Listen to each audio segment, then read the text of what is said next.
오늘 설교는 굉장히 중요한 설교입니다. 우리 크리스천이티, 기독교인이라고 한다면 평생 살면서 오늘 설교의 내용을 한시도 잊어서는 안 될 그런 설교입니다. 간혹 교인들 가운데서 이 복음을 부끄러워하는 사람들이 좀 있는 것 같아요. 다른 사람 앞에 잘 나타내지도 못하고,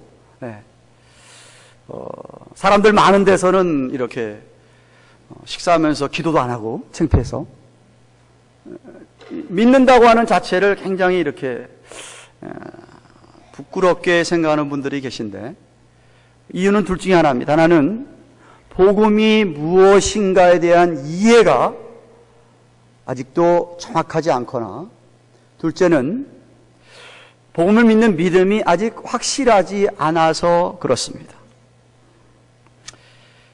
결코 이 복음은 부끄러운 것일 수가 없고, 그리고 오히려 복음이라고 하는 것은 자랑스러운 것이 되어야 마땅합니다. 누구든지 내가 정말 이 복음을 믿는다고 한다면 누구나 앞에서 어떤 상황 속에서도 내가 믿는 이 복음에 대하여, 예수님에 대하여 얼마든지 자랑스럽게 이야기할 수 있어야 합니다. 조금 다르게 표현하면, 혹은 어떤 사람은 믿는다고 하는데 이 믿음에 대하여 굉장히 믿음을 어렵게 생각하는 분들이 계십니다. 신앙생활하는 것 자체가 굉장히 힘든 것인 것처럼 생각해 계시는 분들이 계신데, 물론 믿음이란 단어 자체가 조금 추상적이어서 그런지도 모르겠습니다. 하지만 사실 복음이 아니더라도 여러분들은 이 세상을 살면서 대부분 많은 것들을 믿고 살아가고 있습니다. 거의 모든 것을 믿고 살아갑니다. 만약에 여러분들이 믿지 못하고 불신하거나 의심하고 살게 되면 여러분은 다 정신병자가 되어야 됩니다. 예를 들어 볼까요? 여러분이 예배를 마치고 집에 갈 때 여러분 차를 타고 갑니다. 근데 여러분이 이 차를 타고 내가 운전하고 가면 이 차가 내가 원하는 집까지 아무 일 없이 잘 데려다 줄 거라고 생각하고 믿고 차를 타지, 차 타면서 이 차가 내 집에 제대로 데려다 줄까? 가다가 뭔 일 생기고 그렇게 되면 어떡하지? 이러면서 타고 가는 사람은 거의 없을 겁니다. 교회에 들어왔는데 예배를 보고 있는데 이 건물이 분명히 무너져서 나 죽을지도 몰라, 이러면서 예배 오는 사람이 누가 있겠습니까? 다 믿는 거예요. 건축가가 알아서 안 무너지게끔 지었지 하고 믿고 여러분이 앉아 있는 겁니다. 비행기를 타고 하와이를 가는데 이 비행기가 하와이까지 잘 데려다 줄까? 못 믿으면 비행기 못 탑니다. 믿으니까 타는 거예요. 믿음을 너무 어렵게 생각하시는 분들이 너무 많아요. 세상에 여러분들이 믿고 사는 게 너무 많아요. 복음도 여러분 생각하기 나름이고 믿기 나름인 거예요. 내가 복음을 그대로 믿으면, 내가 복음에 대한 분명한 이해를 갖고 또 복음에 대해서 분명히 알고 있는 것을 여러분이 믿는다고 한다면 결코 신앙생활이 그렇게 어렵고 힘들지 않습니다.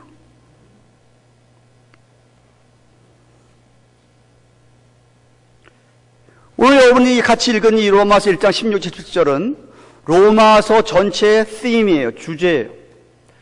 로마서 한 권 1장부터 16장까지 내용을 합축해가지고 줄여놓은 두 구절입니다. 어쩌면 성경 창세기부터 계시록까지를 요약해놓은, 우리 크리스천이티를 요약해내온 두 구절이 오늘 본문입니다. 사도 바울은 복음을 알고 이해하고 믿게 되면서 주님을 만나고 난 다음부터 그의 삶은 완전히 180도로 바뀌었습니다. 정말 딴 사람이 되었습니다. 복음을 믿어서 죄의 사는 은혜를 체험하게 되었고, 그래서 죄의 권세로부터 자유함을 얻게 됐고, 체험하게 됐고, 자기뿐만 아니라 복음을 믿는 많은 사람들이 새롭게 변화되어서 살아가는 모습을 눈으로 똑똑히 목격함으로 말미암아 복음에 대하여는 분명한 확신이 있었습니다.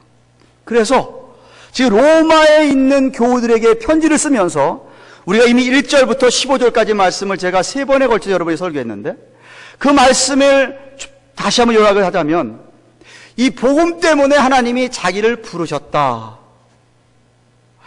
그리고 이 복음 때문에 너희들도 로마에 사는 교인들도 너무나 많이 바뀌고 변화받아서 그 열매에 대한 소식을 내가 들으니까 너무 내가 기쁘고 즐겁고 내가 정말 격려가 되고 위로가 된다.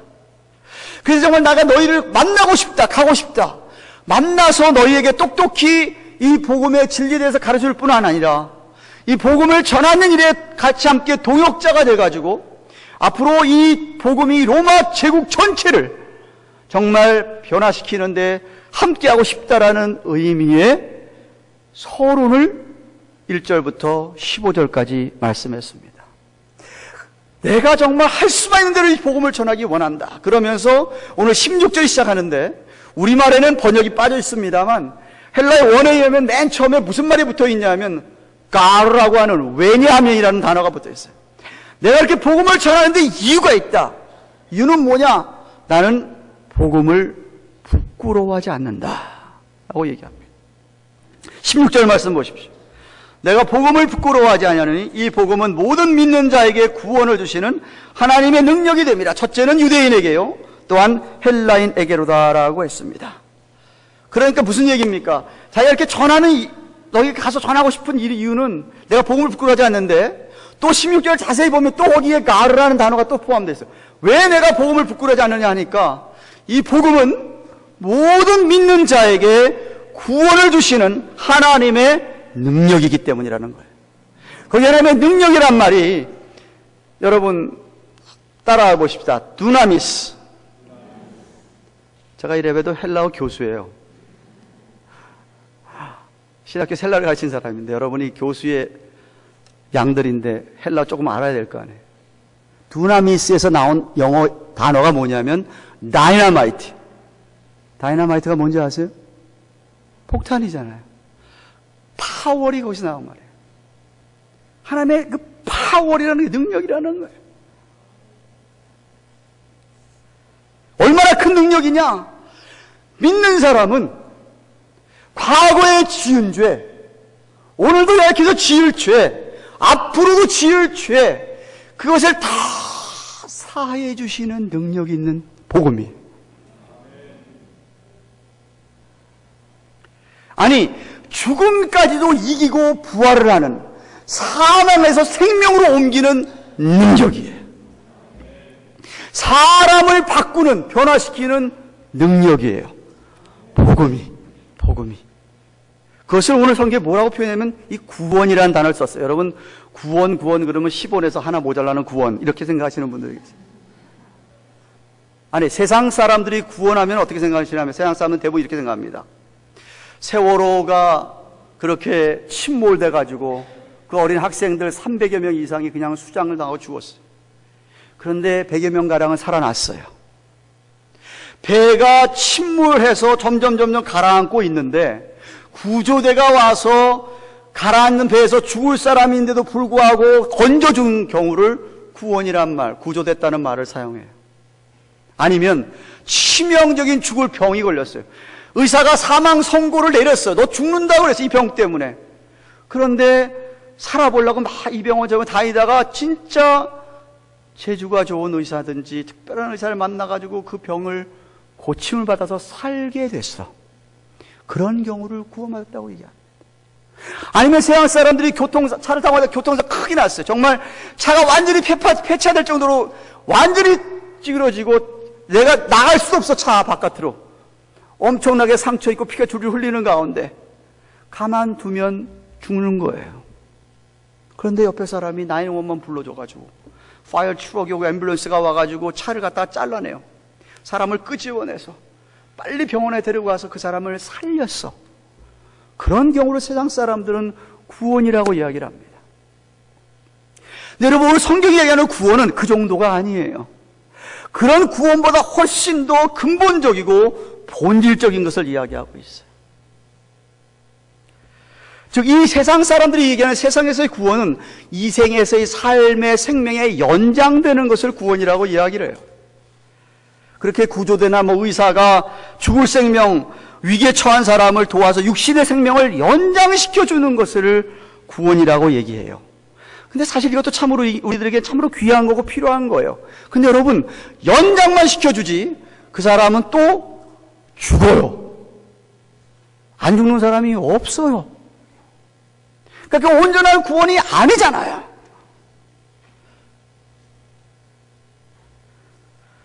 인간들은 이 세상에서 살고 죽는 것만 있는 게 아니라 이 세상을 떠나서 살고 죽는 게 또 있어요. 왜냐하면 영혼은 죽지를 않아요. 영혼은 영원한 거예요. 말이 되네요. 영혼은 영원한 거예요. 그렇기 때문에 이 땅에서 숨을 거두고 죽었다 무덤에 묻힌다 하더라도 그것이 끝이 아니라는 이야기예요. 그래서 이 세계에 살다가 육신의 생명이 다한 후에 내가 영원히 사느냐 아니면 또 죽느냐, 그 죽는다는 말을 둘째 사망이라고 성경은 이야기를 해요. 히브리서 9장 27절에 한 번 죽는 것은 사람에게 정하신 것이요 그 후에는 심판이 있다고 그렇게 하셨어요. 그 심판이 뭐냐 하면 그 다음에 죽은 다음에 영원히 사는 것과 영원히 죽는 것이 나눠지는 게 심판이에요. 요한계시록, 성경책 맨 마지막 제 요한계시록 20장 끝부분에 가서 이렇게 얘기합니다. 사망과 음부도, 죽은 사망, 음부도 불못에 던지우니 이것이 둘째 사망, 곧 불못이라. 누구든지 생명책에 기록되지 못한 자는 불못에 던지우리라. 무슨 이야기예요? 여러분이 죽고 난 다음에 거기서 내가 사느냐 둘째 사망으로 가느냐의 관건은 죄 문제에 달려 있어요.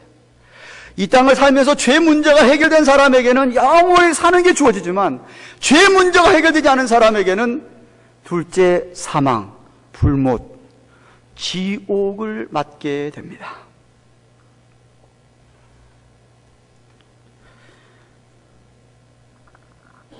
여러분이 그냥 이 땅에 사는 게 또 죽었다고도 그냥 계속 산다고 생각하면 안 돼요. 요한계시록 약간 표현이 되어 있지만 여러분이 죽은 후에 주님 오셔서 주님과 함께 영원히 사는 세상의 삶은요, 우리가 표현이 안 되고 상상이 안 되는 가장 존귀스럽고 가장 최고의 행복을 누리며 영광스러운 삶이 그 다음에 펼쳐지게 되어 있어요. 성경이 그걸 똑똑히 가르쳐주고 있어요. 그런데 잘 들으세요. 성경이 오늘 얘기하는 구원은 결코 그렇게 죽은 다음에 있는 그런 구원만을 가리키는 것은 아니에요. 그런 영광스러운 삶의 구원만을 얘기하는 게 아니라는 말이에요. 현재적 삶에도 구원은 이미 시작했습니다. 다시 한번 강조합니다. 우리가 구원받은 후에 현재의 삶에도 구원이 이미 시작됐고 구원을 이루어가야 되는데, 이유는 우리는 현재 이미 받은 구원과 아직은 아닌 앞으로 도래할 그 영광스러운 구원, 그 중간을 우리가 살고 있다라는 이야기예요. 저를 따라 한번 하십시다. 오늘 아침에는 영어도 좀 하십시다. Already, not yet. 이거 잘 갖고 깨닫고 계셔야 돼요. 내가 이미 구원을 받은 다음에 이 구원이 근데 완성된 건 아니에요. 완성된 거, ultimate salvation은 앞으로 우리가 주님을 만나는 그 시간에 있어요. 그런데 지금 이미 시작한 현재의 구원은 정말 구원받은 사람이라면, 내가 정말 새로운 피조물이 있다고 한다면 그 사람에게서는 반드시 그 구원받은 증거, 열매가 나타난다는 이야기. 그것이 보여진다는 얘기예요. 점점 거룩해져 갑니다. 물론 신자의 노력에 따라서 달라져요. 그거는 정도 차이는 분명히 있어요. 그럼에도 불구하고 분명히 거듭남의 믿음을 가진 사람 안에는 성령님이 거하시기 때문에, 성령님이 그 안에서 역사하기 때문에 결코 가만히 있지 아니하고 성령님이 자꾸만 그 사람 가운데 역사하면서 죄를 미워하게 하고 보다 더 거룩하게 하고 세상과 구별된 삶을 살게 하고 정말로 예수님이 그의 삶의 주인이 되셔가지고 그 사람의 삶을 감독하고 인도하십니다. 그래서 빌립보서 2장 12절에 이런 말씀이 있어요. 두렵고 떨린 마음으로 너희가 받은 구원을 이루라. 하나님의 말씀에 복종하면서 너희가 이미 받은 그 구원을 내가 두렵고 떨린 마음으로 하나님 말씀에 복종하면서 그것을 이루어 가라고 말씀하고 있는 거예요. 다시 얘기합니다. 거듭난 믿음이 성화의 믿음에서 이 땅을 우리가 벗어날 때는 영광의 믿음으로 되는 거라 이 말이에요.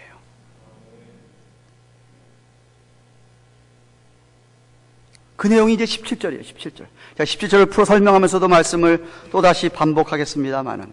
근데 하나님까지 분명히 깨달을 게 있어요. 성령을 받지 못한 불신자들은요, 죄를 지을 자유만 있지, 죄를 거부할 자유, 능력이 없습니다. 아이, 목사님, 그 사람들은 착하게 사는 거. 네. 여러분, 자꾸만 우리나라 민족은 제가 너무 좋은 책을 지금 읽고 있어요. 한국인의 문화적 문법이라는 책인데, 사회학자가 쓴 책이에요. 프랑스에서 공부한 사람인데요. 한국인의 이 정서를 너무나 잘 파헤치고 있는데, 우리 한국 사람들의 문화에 깔려 있는 게 뭐냐 하면, 유교적인 것, 또 무교적인 것, 그리고 불교적인 요소가 깔려 있는 거예요.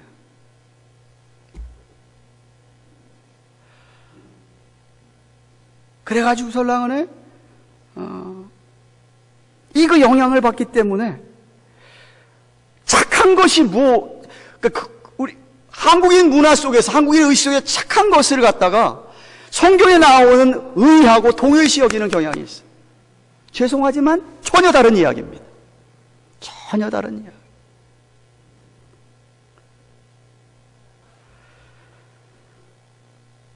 무슨 얘기하고 있습니까? 여러분이 정말 거듭난 사람이라고 한다면 그 여러분 안에는 성령이 계셔서 얼마든지 여러분이 죄의 권세를 물리칠 자유와 능력이 이미 여러분 안에 있어요. 문제는 여러분이 안 해서 문제예요. 얼마든지 죄의 유혹을 물리치고 살 수 있습니다. 물론 연약해서 때때로 질 경우도 있어요. 그런데 복음의 능력이 가만히 있을 수가 없기 때문에 결코 믿기 전과 거듭난 믿음을 가진 후에 똑같은 삶이 될 수가 없습니다. It's impossible. 그거는 불가능한 일이에요. 사탄 마귀의 종로로 다던 인생을, 정말 정욕에 빠져서 완전히 폐인처럼 살던 인생을 복음이 들어가면, 복음의 능력이 있어서 그 사람을 바꿉니다. 편하게 하게 되어 있습니다. 인생을 회복시킵니다. 네. 나는 끝장났다고 생각하는 인생임에도 불구하고 복음이 들어가면 그 사람 인생이 새로 꼽힙니다. 그게 복음의 능력이에요. 근데 이 복음의 능력이 누구에게 나타나냐니까 오늘 본문에 모든 믿는 자에게, 믿는 자에게. 또다시 얘기합니다. 여러분, 제가 수십 번씩 강조해도 자꾸만 여러분들이 내가 이거 해야지 구원받는다고 생각하시는 거예요. 내가 이거 노력을 해야 되고 내가 이 공을 쌓아야 되고, 그것도 다 우리나라 사람들의 무교적, 유교적, 불교적인 문화 속에서 자라왔기 때문에 그런 생각이 계속 있는 거예요. 성경 그렇게 안 가르치는데도. 내가 뭘 해서 구원을 얻으려고 그래. 여러분이 아무리 노력해도요, 여러분 스스로 노력해도 구원 절대 못 받습니다. 왜냐하면 여러분은 죄인이기 때문에 그래요. 죄인이 어떻게 하나님께 가까이 갑니까? 아무리 노력해도 안 돼요. 죄송하지만.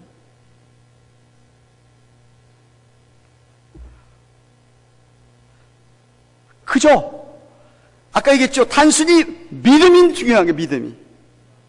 내 노력, 내 공로, 내 자랑 이런 거 다 내려놓고 그저 나는 죄인인데 나를 위해서 예수님이 십자가에 못 박히셨구나. 정말 나 같은 사람 위해서 주님께서 그 고통을 당하시고 죽으셨고 뿐만 아니라 그분이 사단 마귀를 이기시고 부활하셨구나. 그분이 나랑 늘 함께 하시는구나. 단순히 믿어야지.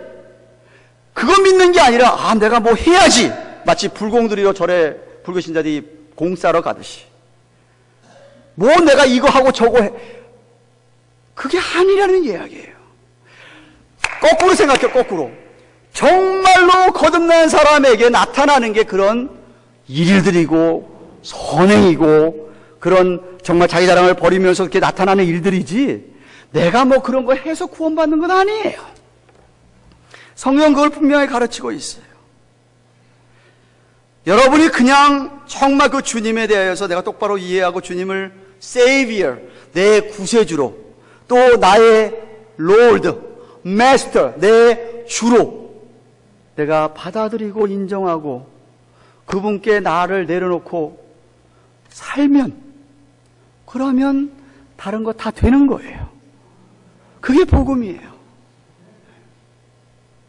그렇지 않고 내가 자꾸 내가 뭘 노력을 하고 내 공로가 있어야지만 된다는 식으로 생각을 하면 그 사람에게는 구원이 실패합니다.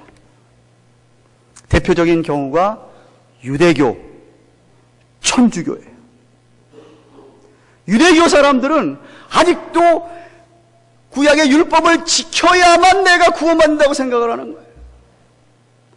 천주교 사람들은요, 천주교인 가운데 그렇게 안 믿는 사람이 가끔 있을지는 몰라도 천주교의 가르침은 믿기만 하면 되는 게 아니에요. 내가 고행을 해야 돼요. 내가 공로를 쌓아야 되고, 내가 수행을 해야 돼요. 내가 선한 행실, 종교적 열심을 갖고 있어야만 구원받는다고 가르쳐요. 구원이 아니라는 거예요. 구원은 그렇게 해서 받는 게 아니에요.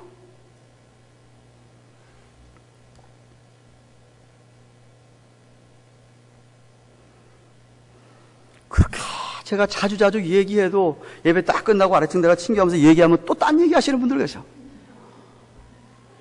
이해를 못 하겠어요, 내가. 그럼 왜 복음이 그렇게 엄청난 능력이 있느냐? 17절 말씀 보세요. 복음에는 하나님의 의가 나타나서 믿음으로 믿음에 이르게 하나니 오직 기록된 바 오직 의인은 믿음으로 말미암아 살려함과 같으니라. 여기 복음에 하나님의 의가 나타나는 이야기가 그런 얘기. 하나님의 놀라운 성품들이 복음에 나타나는데 그게 뭐냐면, 인간이 죄인이기 때문에 여러분 잘 들으세요. 하나님은 죄를 너무 싫어하십니다. 하나님은 죄와 갇힐 수가 없습니다. 그래서 죄에 대한 건 반드시 심판을 하시고 죄에 대해서 진노하시는 분이 우리 하나님이세요. 인간들에게 죄 지은 것 보고 하나님이 심판하기 원하는 거예요, 인간들을. 그런데 하나님에게는 그런 저스티스, 공의만 있는 게 아니라 하나님에게 또 사랑이 있어요, 사랑이. 그런데 그 인간들을 사랑하시는 거예요. 그래서 하나님의 공의로우신 분이 하나님이 인간을 또 사랑하기 때문에 하나님이 어쩔 수 없어서 그 대책을 세운 게 뭐냐 하면 바로 십자가예요. 이 모든 인간들이 그렇게 죄인이기 때문에 죄에 대한 심판을 해야 되는데 어떻게 하겠어요? 그래서 자기 하나밖에 없는 아들임에도 불구하고 그 아들에게, 인간의 모든 죄를 다 그 아들에게 진노를 퍼부으시고 그 아들이 그 죄를 감당하게 하신 거예요. 왜? 사랑하시니까. 그래서 우리 하나님의 공의와 하나님의 사랑이 만난 곳이 십자가예요. 십자가. 그걸 이해를 하셔야 돼요.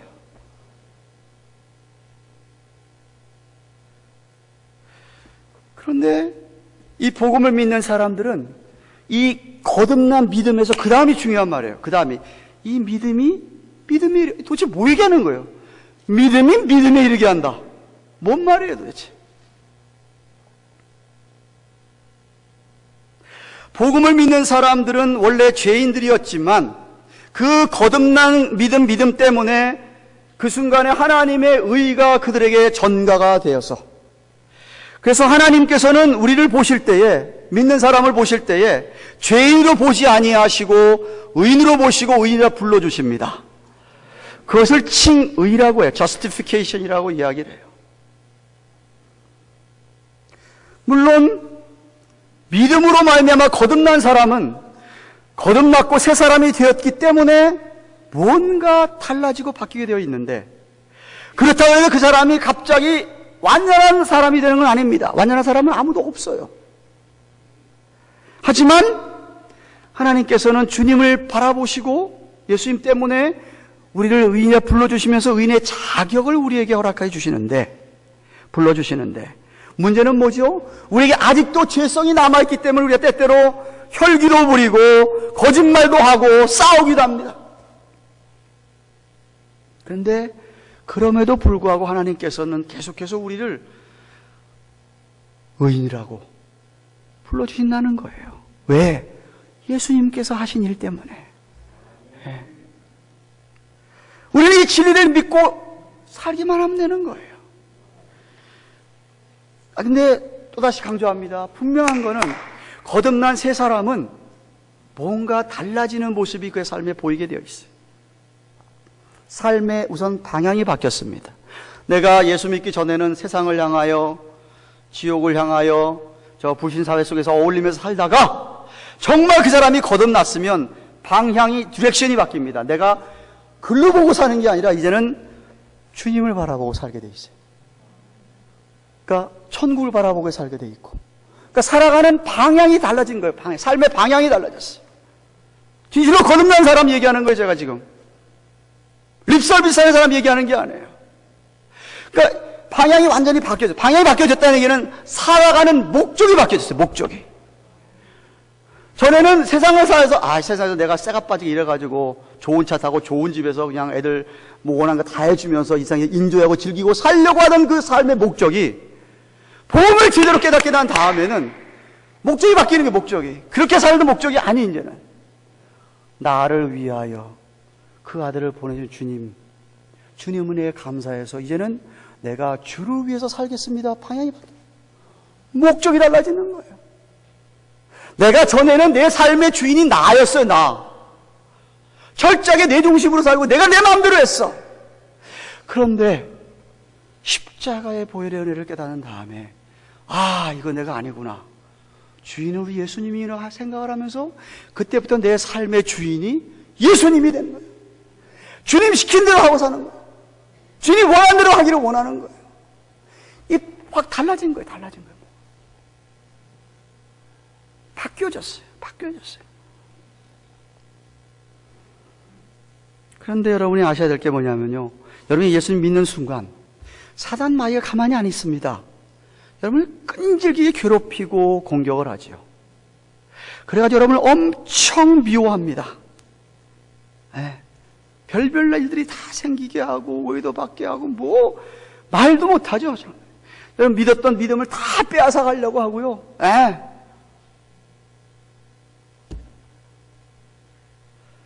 그런데 그래도 여러분이 거듭난 다음에는 여러분의 주권자가 누구냐면 하나님 아버지시고, 여러분은 자녀이기 때문에 하나님이 결코 여러분을 놓치지 않습니다. 왜? 구원은 내가 얻어서 내가 노력해서 받은 게 아니라 하나님이 주신 구원이기 때문에 빼앗길 수가 없어요. 요한복음 10장 38절에 그랬어요. 아버지가 자식이 잘못 산다 그래서 아버지가 야 너 끊어 이러지 않는다는 것처럼 마찬가지로 우리 하나님께서 붙들어 주시고, 더군다나 저와 여러분의 앞날을 예측할 수 없잖아요. 내일을 어떻게 예측할 수 있습니까? 내일 어떤 일이 벌어질지 아는 분 계세요? 내일 우리가 어떤 일이 벌어질지 아는 분 아무도 없잖아요. 그러면 내일이 어떻게 될지 아무것도 모르는데, 아니 우리가 더욱더 다 알고 계신 주님을 신뢰하고 의지하고 살아야 되잖아요. 그 믿음이 뭐냐?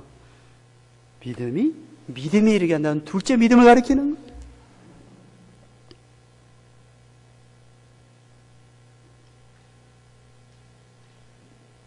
놀라운 구원 얻은 것도 믿음이고, 그리고 믿은 후에도 계속해서 하나님을 의지하는 믿음으로 살아간다는 뜻입니다. 17절 하반절에 오직 의인은 믿음으로 말미암아 살려함과 같으리라는 말씀이 있어요. 이거는 구약성경 하박국서에 있는 기록된 말씀이에요. 저기 주보 설교의 문에 하박국서 2장 4절, 2장 2절하고 잘못 미스타입 됐습니다. 2장 4절 말씀을 인용했는데 여기 보세요. 문맥이 이렇습니다. 하박국 선지자가 당시의 이스라엘 나라의 상황을 보니까 참 너무 안타깝게도 이거 하나님의 선택안 받은 백성이라는 사람들이 너무나 악을 행하고 사는 거예요. 하나님한테 항의해서 하나님 도대체 당신의 백성들이 왜 이렇게 악하게 삽니까? 했더니 하나님께서 응답을 어떻게 즉각하셨냐면 하박국서 1장 5절부터 그래서 내가 그들을 징계하기 위해서 바벨론이라는 나라를 들어서 그들에게 혹독한 어려움을 겪게 하겠다고 하시죠. 정말 바벨론에게 공격을 받아가지고 나라를 빼앗기고 정말 부모와 자식이 막 헤어지게 되고 노예로 잡혀가가지고 고생을 또 엄청나게 하는 거예요. 그러니까 하박국이 그걸 보고서 또 얘기하라. 아니 하나님 그렇지 아무리 그래도 그렇지 당신이 선택한 선민 백성이니 아니 그래도 이렇게 고생을 하게 내버려두면 어떡합니까? 라고 얘기를 했어요. 하나님한테 또 항의를 한 거예요. 그랬더니 하나님께서 그에게 나타나 계시하셔서 응답을 해주시는 거예요. 또 말씀해 주시는 거예요. 그 말씀이 바로 하박국서 2장 4절 이하에 나오는데 제가 거기 의역해서 여러분에게 말씀드려요. 의역을 해서 자 하박국아 내가 너에게 무엇인가 보여주려고 하는데 너는 다 그 계시의 말씀을 받아 갈대지에 적어서 네 목에다가 걸고 다녀라. 그리고 네 이스라엘 백성들에게 전해라. 나는 나의 의를 드러낼 것이다. 내가 결코 이런 상황에서 아무 일도 안 하거나 불의를 행하는 사람은 아니다. 내 의가 드러낼 때까지. 그런데 의인은 나를 신뢰하고 믿음으로 살아야 될 거다. 너가 지금 이 상황을 고치기 위해서 할 것은 아무것도 없다. 다만 너는 내가 기록하라고 한 이 말씀을 기록해서 내 목에다 걸고 다니면서 이스라엘 백성들한테 다 이루어질 때까지 전하는데 다만 눈으로 보이는 것으로 살지 말고 믿음으로 살아라. 그 말씀을 지금 로마서에서 인용하고 계시는 거예요. 왜? 당시 로마 교인들이 어떤 상황이냐면 여러분 너무나 잘 알잖아요. 로마 황제들 가운데 네로왔던 황제는요 사실 로마 썼을 때 황제가 네로였어요. 너무나 억압을 했어요. 특별히 크리스찬들을 억압했어요. 자기가 불질러 놓고 크리스찬이 불질렀다고 얘기해가지고 온 로마 시민들이 원성을 사게 하는 그런 믿는다 그러면은 그냥 이 높은 사람들이 원형 경기장에서 짐승들 싸우는 거 보고 즐기듯이 여러분 영화 보셨잖아요. 배너 보셨잖아요. 믿는 사람 끌어다가 짐승과 싸우면서 물어 뜯어 죽게 하는 그것 보고 즐기는 사람들이 로마 사람들이었어요. 그렇기 때문에 로마 시대에 그 밑에 살던 우리 예수 믿는 사람들이 엄청난 고난과 고통 속에서 카타콤이라는 지하 무덤에 살거나 도망다니며 믿음 생활을 했어요. 너무 어려웠다는 거야. 하박국 시대 마냥. 그러니까 그들에게 얘기하는 거예요. 지금 너희가 보기에 이게 정말 너무 어렵지만 너무 고생하고 있지. 그래도 의인은 믿음으로 살아야 된다. 라는 말씀을 한 거예요. 로마 제국이 아무리 권세가 있고 힘이 있고 뭐 능력이 있어 하더라도 하나님의 능력에 비하면 그거 아무것도 아니다. 우리 하나님의 복음은 로마를 바꿀 만한 능력이 있다. 그 로마 제국이 무너졌잖아요. 314년에 황제가 예수를 믿게 되잖아요. 황제가. 복음이 이겼잖아요. 마찬가지입니다. 여러분들도 살아가면서 이민생활 가운데 갖가지 어려움을 만날 수 있어요. 여러분 주위 환경과 상황을 보시면 정말 하나님이 정말 계셔? 때때로 의심 들 수도 있어요. 근데 여러분 염려하지 마세요. 하나님의 때에 하나님 반드시 역사하십니다. 모든 것을 심판할 때가 분명히 옵니다. 그러므로 예수 그리스도의 복음을 믿고 하나님의 의를 입은 사람은 그 믿음으로 살아야만 합니다. 그래서 믿음에 이르게 한다. 유명한 종교계 루터나 멜랑톤은 처음 믿음은 그냥 단순히 낮은 믿음에서 나중에 믿음은 높은 믿음으로, 칼빈이나 베자 같은 개혁자들은 그냥 복음을 그냥 입으로만 믿는 믿음에서 하나님의 의를 정말 소유했던 사람, 의를 입는 믿음이다. 아니면은 어거스틴 같은 사람은 고백하는 믿음에서 그 다음에는 행동으로 옮기는, 하나님 말씀에 순종하는 믿음이 그 다음 믿음이다 라고 해석을 했습니다. 성화의 믿음을 가리키는 것이었어요. 그러므로 여러분, 우리는 이 험한 세상을 살아가면서 철저하게 믿음으로 살아야 합니다. 여러분에게 이해할 수 없는 일이 일어나도 여러분은 우리 하나님이 내 머릿속까지 다 세신다고 그랬으니까 다 알고 계시고, 나를 분명히 간섭하시고 주장하시고 계시고, 분명히 내 삶을 인도하실 것이라고 하는 그것을 여러분이 믿고 살아야 합니다. 정말 모든 것을 합력해서 선을 이룬다고 하셨잖아요. 사랑하는 교환가등교회로 말씀을 했습니다. 저는 그렇게 생각합니다. 이 세상에서 여러분, 예수님을 믿는 것, 복음을 믿는 것보다 더 큰 축복은 없습니다. 아무리 이 세상에서 가질 거 다 갖고 누릴 거 다 누리고, 정말 모든 재물, 모든 다 갖고 있어도요, 그 사람 만약 구원을 못 받았다고 한다면 그 사람 인생을 망친 사람이지 그 사람 잘 사는 사람이 아니에요. 복음보다 더 큰 복은 없어요. 왜? 이 복음은 구원을 주시는 하나님의 능력이기 때문에 그렇습니다. 단순히 거듭남의 믿음뿐만 아닙니다. 점점 거룩해져가는 성화적 믿음, 성화적 구원, 나중에 얼티멀리 우리가 받을 영광스러운 구원의 이르기까지, 그런 놀라운 구원을 우리에게 주시기 때문에, 아니 사람을 변화시키기 때문에. 좀 믿는 사람 뭔가 좀 다르잖아요. 저도 믿기 전에는 우리 아버님 군인 얼마나 철저하게 혼냈는지 몰라요. 조금이라도 잘못 보면은 용서를 안 하시는 분이었어요. 근데 물론 맨정신에는 저를 못 때리니까 항상 술을 취한 다음에 저를 때리시고, 그러니까 그냥 어릴 때 사춘기 때 맨날 맞고 자랐어요.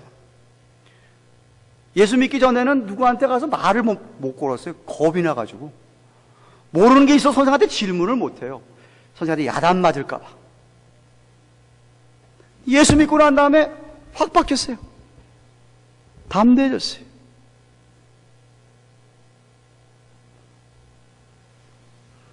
복음이 사람을 바꾸어 주는 거예요. 바뀌게 하는 거예요.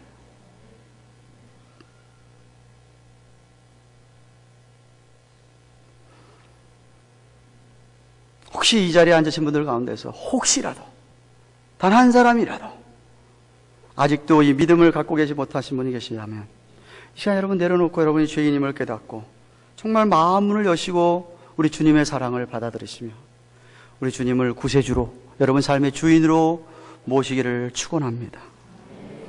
구원받는 것 결코 어려운 것이 아니죠. 너무 쉬워요. 여러분이 뭘 믿는 것처럼 너무 쉬워요. 그런데 아무 노력도 필요 없는 것이기 때문에 어쩌면 사람들이 믿지 못하는지 모르겠어요. 내가 뭘 좀 해서 뭐 좀 준다 그러면 사람들이 잘 믿는 것 같은데, 그게 아니기 때문에 더 못 믿는 것 같아요. 자기 생각을 버리지도 못하고 자기 자랑이나 교만을 버리지 못하기 때문에 그런 것 같아요. 여러분, 우리는 거저받은 믿음이고 거저받은 구원이지만요, 우리 하나님은 엄청난 대가를 치르셨습니다. 여러분, DC에 가면은 코리안 워 메모리얼 가보셨어요? 군인상 몇 개 이렇게 있고요. 거기 벽에 이렇게 있잖아요. 거기 마니멘트에 뭐가 있는지 아세요?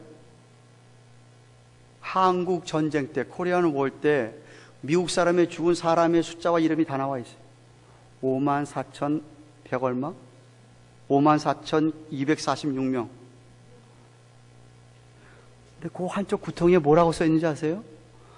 Freedom is not free. 무슨 말인지 아세요? 자유는 그냥 공짜로 주어지는 게 아니었다. 그 수많은 사람들이 희생해서 우리나라의 자유가 왔다는 거예요, 코리안에.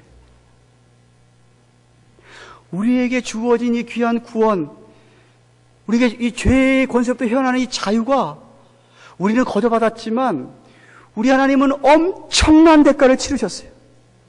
자기 아들을 죽일 수밖에 없었어요.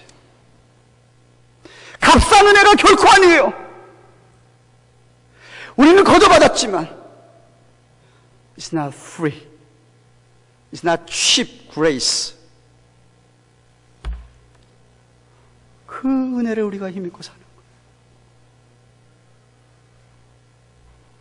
이미 예수님을 믿어서 구원받으신 여러분, 여러분은 하나님의 의가 이미 전가된 의인들입니다. 죄가 없어서 의인이 아니라 여러분은 만왕의 왕인 하나님의 자녀가 되셨어요.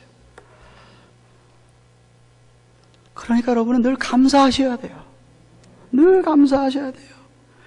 근데 이 놀라운 은혜를 잊고 마음에 좀 감사가 자꾸만 사라지고 여러분 마음에 불평불만이 나오는 것은 여러분이 마귀에게 속고 있는 거예요.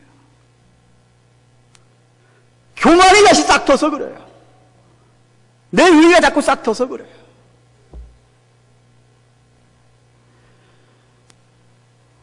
우리는 감사할 것밖에 없어요. 그네 감사해서 내가 예배를 나오고, 그네 감사해서 내가 찬양대 봉사도 하는 거고, 그네 감사해서 내가 여러 가지 지회의 일도 맡아 감당하는 거고, 그네 감사해서 내가 이렇게 헌금도 드리는 거고, 그네가 감사하기 때문에 나가서 전도도 하고, 그네 내가 감사해서 내가 집이든 가정이든 내가 그래도 하나님의 자녀인데, 내가 예수 믿는 사람인데, 내가 예수님의 제자인데 이렇게 살면 안 되지 하고 진짜 믿음 있는 사람 마냥 사는 거예요. 그게 크리스찬이티의 에센스예요. 키이고 핵심이에요. 여러분, 거듭나셨습니까? 거듭난 믿음에서 더 나은 믿음에 이르러야 됩니다. 이룰 수밖에 없습니다. 그 안에 생명이 들어갔고 성령님이 계셔서 가만히 있지 못하게 합니다. 여러분이 매순간 내주하시는 성령님의 세미한 음성에 귀를 기울이시고 말씀에 순종하시기를 바랍니다. 열매를 맺으시기를 바랍니다. 그것이 주님이 여러분을 부르신 이유고 그것이 주님이 여러분에게 원하시는 겁니다. 그런 은혜가 있기를, 여러분에게 있기를 주님의 이름으로 축원합니다. 기도하십시다. 주신 말씀 생각하며, 하나님, 혹시라도 여러분 가운데 아직도 복음을 받아지 못하는 분 있으면 정말 이 시간 마음을 열고 받으셔야 되죠. 아마 여러분 거의 다 이미 거듭나신 여러분이라고 생각을 합니다. 그렇다면 우리가 믿음에서 믿음에 이르는 오늘날에 내가 성화적 믿음으로 살아가는 가운데서 참으로 주님의 은혜에 감사하며 열매와 영광을 돌려드리는 우리의 삶이 되게 하여 주시옵소서. 한번 같이 간절히 통성으로 기도하겠습니다. 고마우신 하나님 아버지, 감사합니다. 오늘 로마서 1장 16절 17절 너무나도 중요한 구절 말씀을 강해하고 설교했습니다. 우리 모두에게 이 참 놀라운 구원의 은혜가